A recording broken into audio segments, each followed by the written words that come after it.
Correct me if I'm wrong here, but I feel like since we've begun this war arc of My Hero Academia, the war between heroes and villains, we have not received a single bad chapter.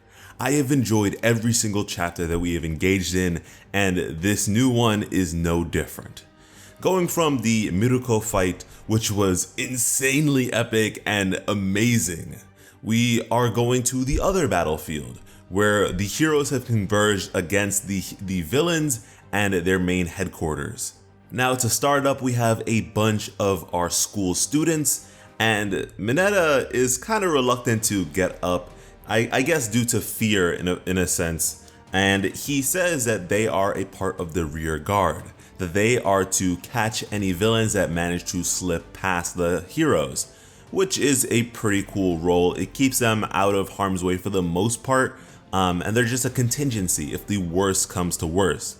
And for them to even be in this battle does say how serious this situation is and how much they need as many forces as they possibly can. And it seems like these are not only UA students, because we have this Tony the Tiger looking character who seems to be from Shiketsu High simply because of his hat. Now, if anything, this war arc could be a very good time for us as viewers to be introduced to some upperclassmen, to see some second year students, some third year students, and what have you. Now, Jiro is actually fulfilling the role we expected her to and predicted her to in a previous video, as she is listening out for the movements of the heroes by listening to the ground and alerts her teammates that the heroes have made their move, that they are on the go. And I guess going back to that note of upperclassmen, it's quite possible that Tony the Tiger here is an upperclassman student because he does take on a leadership role and does so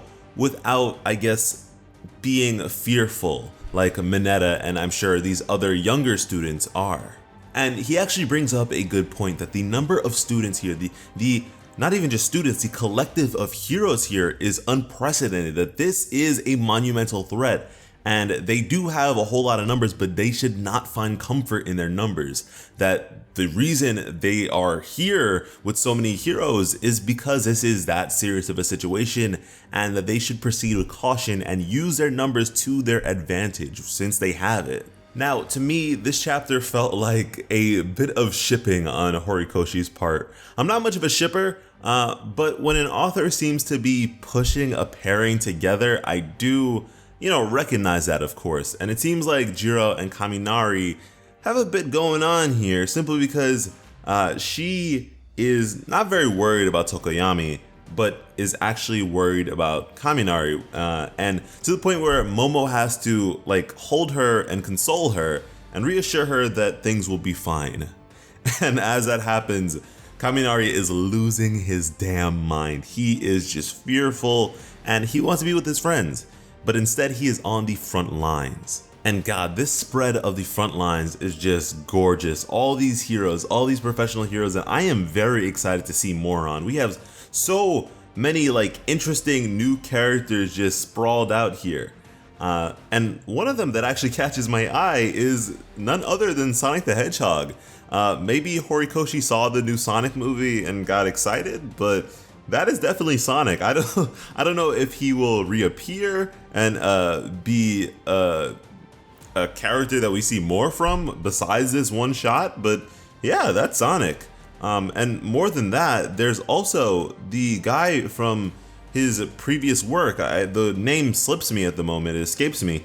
However, this character is one that we covered in our Then and Now video. A character whose design was very much used as the basis for, or the original basis for Bakugo as we know him. So to see this character here in his full glory, especially near Gang Orca, no doubt, on the same spread, is very fascinating, very cool. Yeah, there are so many heroes here that I want to know more about. And I don't want to downplay their powers just because they're not in the top 10, simply because the top 10 is also comprised of, or based on, publicity and things of that nature. So quirks and their capabilities, their possibilities aren't really marked and considered as much. Now, Midnight Sensei actually does take the time out to talk to Kaminari and tell him that they need his quirk, that that's why he's here, and that he knew what he was getting himself into here. And also that he should think of this as him helping out the adults who are kind of incompetent. But he doesn't feel that way at all. He's just scared. He's really and truly scared out of his mind. It's nothing deeper than that. Now, Tokoyami, who is a bit more composed, is attempting to talk to Kaminari himself and brings up how amazing he was and how he learned that while he was watching him play guitar. And Kaminari kind of just brushes it past, it's not the time for that right now, and ignores Tokoyami and what he was about to say. And oh my god, we said not to sleep on Cementos. We said that this man was top tier, that this man you want on any team, that he is gonna kill the game when it comes to this war, and that is exactly what he did here. He opened up the villain headquarters, just ripped it apart with his concrete manipulation. And now the heroes had the chance to parade in. Absolutely incredible stuff from this guy. I am very excited. He looks pretty intense and pretty badass for a SpongeBob looking dude, but hey, he's doing the damn thing, and Skeptic is absolutely losing his mind. Skeptic actually commands every team except for Carmine to converge and meet the enemy.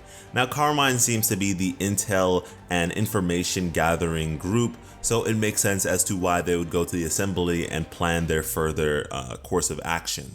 Now, this lightning bolt haired guy from Team Brown actually does pull up and attempts to salvage the situation and says how waiting for Shigaraki was their downfall, that they should not have been waiting for Shigaraki, that they should have made their move prior, which I sort of agree with and understand where he's coming from, simply because Hawks did say that if the villains made the first move, that Heroic Society would be done for. That the only reason the heroes even stand a chance is because they are making the first move. But oh man, this clash between heroes and villains is so hype and so exciting. Like, these heroes are looking pretty damn cool. There's one of them that I don't recognize at all, and he looks kind of kooky. He has like a little strange hat. I don't know what his quirk would be. It's kind of hard to base that off of appearances alone, but he seems interesting. Hopefully we get some cool stuff from him. Definitely not in the top 10, but yeah. Now on the villainous side, we have all new characters. Every single one of these characters is new. We saw them briefly when we got the Vanguard team lineup, but yeah, I am very curious as to what their quirks could be, because these are characters who very much pride themselves on their quirks and want to live in a society where they can just use them like for free and just go buck wild. So very curious what they've got up their sleeve. Very cool character designs at that as well. We have also strange ones that you wouldn't expect of villainous forces, like this nursery teacher looking lady. But yeah, very cool stuff. I am looking forward to more from them. We also get a quick glimpse at some of our executives, and I see Dabi here, and I'm wondering if we'll even get anything Dabi related per se, simply because Endeavor and Shoto are on two different battlefields that he is not on, so they're kind of separated. So any sort of revelations encompassing those three probably won't come to fruition just yet. Now, Foldy Boy Edshot does tell everyone that they cannot let any of these villains escape, that they pose the greatest threat to society simply because they are down with the cause, that they are willing to die for what they believe in. So to let any of them slip through, you have a national crisis on your hands. That what they're fighting here really is more than just forces. It's more than just like trying to secure a hostage. It's more than just trying to secure a location. They are battling an ideal here. And that is something that is so hard to kill, especially because this is an ideal from a couple decades ago now. This is some old stuff. Some old stuff that is just now resurfacing and becoming even more powerful than ever. Now, remember how I mentioned shipping earlier? Yeah, Horikoshi is doing a damn thing here. He's doing something special here. I mean, Midnight Sensei comes up to Kaminari again and tells him that if just remembering or thinking about random people doesn't really do the trick, then think of the person who matters most to you right now. This man thinks to himself, he says, right now. He looks back, he looks past the sea of heroes that are joining him here. And well, who do we see first and foremost? Who do we see who's sweating? Who do we see who's fretting? Jiro.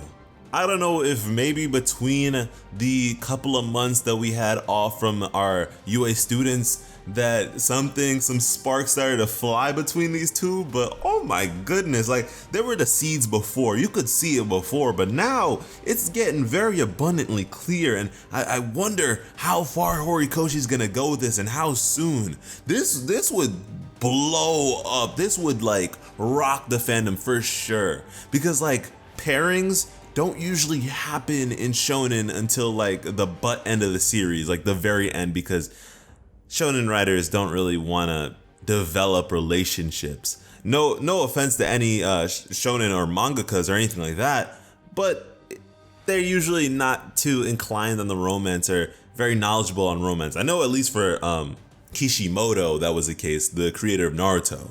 But going back briefly, when Kaminari looks back, we do see a depiction very reminiscent of Son Goku. We have a dude with a power pole and he's on a flying nimbus. This is a very typical thing in, once again, a shonen story to have a little dab of Son Goku here and there. However, simply because we have Shirakumo, and Shirakumo has come from the vigilante story into the main story in the form of Kurogiri, it's a little weird to see this here.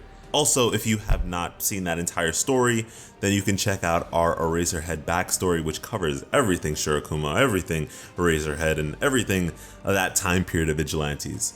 But getting back to the action, this electricity dude actually hits himself with a taser and discharges. He discharges and says that he's cranking up his amplivolt current and unleashing it at full power. So it seems like this guy can take in electricity and just discharge it and make it even more powerful. So it's sort of like Meliodas and Full Counter if you've ever seen the 7 Deadly Sins, but it is limited to electricity. Now it seems like Kaminari senses this, I suppose, and he just zips past everyone and goes towards the source. Now this is fascinating to me, that he's able to just instinctually feel the electricity discharging and going about. That's very cool, and I wonder if he has a bit more speed to him now, if he's encompassed a speedy aspect to his capabilities. Or if this is just like theatrics, because it does seem like he is just breezing past all of these forces, which would be really cool. Now we actually do get the continuation of what Tokoyami was talking about, or was going to talk about, in regards to Kaminari, and he once again it's a flashback regarding Jiro. This is back when they were preparing for the cultural festival or the whatever's going on in the anime right now, that kind of stuff. And he didn't want to stop playing guitar. He was doing his best because Jiro may be shy and awkward, he says, but she loves music and he wants to do his best to help her out. And it's really sweet, it's really nice. And apparently it was then that Tokoyami knew how great of a guy that this dude was. And then from there, Kaminari has his big moment to shine. He extends his finger to the sky, to the heavens, on some Gurren Lagann shit, and just absorbs all that electricity, takes it all in, and it is amazing. It seems like Kaminari is getting his moment to shine, and I am very excited for him, because as we said in our Quirk Evolution video for him, Electricity powers are very cool, they're very exciting, and they're kind of just like anime bread and butter. But he hasn't really done much to warrant our excitement. He does have a great character design, and electricity on its own, on paper, does seem very cool, but what he's done with it thus far has been kind of negligible, it's been kind of forgettable. So hopefully we get to see his development and get to see what he can bring to the table with this thing. I'm very, very happy for him, and he looks so badass. This is his moment. If this could be his equivalent to Kirishima Unbreakable, I will lose my mind. However, this is not the complete end of the chapter, because we actually get to see Hawks and Twice. Now, Twice is very confused, he doesn't know what's going on. But Hawks is very sure of what's going on. He orchestrated this. He has placed Twice in a predicament where he cannot move. He is surrounded by these feathers that are as sharp as razor blades as he clutches onto twin feather swords, and looks very, very ominous, very scary, very eerie. And it kind of hurts because Twice truly wholeheartedly believed in Hawks here. He believed that they were friends. And even Hawks does feel something for Twice. He does see him as a good guy. So this is a very unfortunate predicament to have these two in, but I'm curious where this will go. Right now, the heroes are looking like they are in the position to win. However, there is the big old threat of a little guy, a little man named Gigantomachia, who could pull up at any time on any battlefield and just cause complete mayhem and havoc and throw this whole thing for a loop. And also, if he's able to do that, he can buy time for Shigaraki to get that other remaining 29% and it's wraps. Overall, very exciting stuff. I am just hype every single week. This was a bit more of a setup chapter, but it was like really good setup at that. It was like just overall hype. Hopefully you guys enjoyed it as much as I did. And so with that, you should definitely subscribe to the channel, because when it comes to bringing you some of the best My Hero Academia content on the platform, Plot Armor has you covered. As always, I am Slice of Otaku. Thank you all so much for watching and have an awesome day. I love you.